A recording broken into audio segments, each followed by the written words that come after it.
Ushbu shokolad pastasini mendan boshqa juda ko'plab food blogerlar tayyorladi. Kimlardadir o'xshadi, kimlardadir yo'q, kimnikidir suyulib ketdi, kimnikidir aksincha. Men esa maxsus retsept asosida ushbu shirinlikni tayyorlaganligim uchun birga bir o'xshadi. Buni teksturasidan ham aniqlash qiyin emas.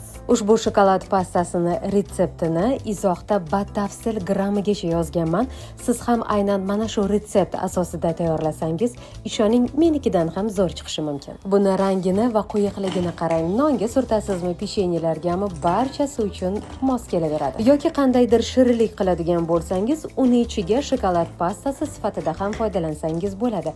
Albatta, keyingi retseptimda xuddi shunday tayyorlagan shirinligimni joylab qo'yaman. Ko'rib turganingizdek, ishni allaqachon boshlab yuborganman. Uyingizda bor pechenyelarni yaxshilab maydalab olasiz va bundan tashqari xohlasangiz qora, xohlasangiz sutli shokoladni ham maydalab ustidan tashlab qo'yasiz. Bittagina narsaga e'tibor berishingizni istardim. Agar shokolad pastangiz suyuq chiqishini xohlasangiz 200 gram pechenye yetadi.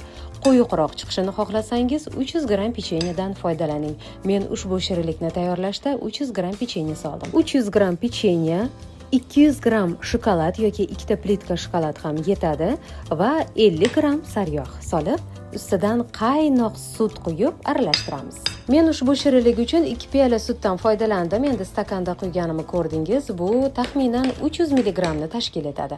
Albatta, sutingiz qaynab turgan bo'lishi kerak, shundagina masalliqlarni eritishda qiynalmaysiz. Mana qoshiq yordamida issiq sut quyganim uchun masalliqlar eridi. Endi blenderda bir xil silliq massa bo'lguncha bemalol aralashtirish mumkin. Aytgancha, agar sizda qo'l blenderingiz bo'lmasa, ya'ni ruchnoy blender bo'lmasa, bemalol chopperda ham ushbu masalliqni tayyorlashingiz mumkin.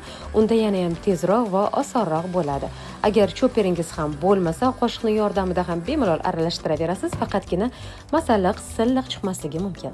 Ushbu shokolad pastasini tayyorlashga menga 20 daqiqa yetdi. Ta'mi haqida gapiradigan bo'lsam, Nutella yoki shu kabi boshqa shokolad pastalarga o'xshamaydi, lekin iste'mol qilganingizda sizga aniq yoqadi, chunki u yerda shokolad bo'lganligi sababli shokolad ta'mi aniq kelib turadi. Ko'rib turganingizdek, ozginagina masalliqdan mana shuncha shokolad pastasi tayyor bo'ldi. O'zi ushbu shokolad pastasini tayyorlaganingizdan so'ng oila a'zolaringizdan ortmasligi mumkin. Agar mabodo ortib qolsa, uni nonga surtib yeyishingiz mumkin birinchida, ikkinchidan esa bulochkalarni ichiga, ya'ni kruassanlarni ichiga yoki blinchikni ichiga solib ham iste'mol qilsangiz ayni muddao bo'ladi. Eng qulayi, uyingizda ushbu masalliqlarni barchasi topiladi. Bundan tashqari ozginagina masalliqdan bir dunyo shokolad pastasini tayyor qilishingiz mumkin.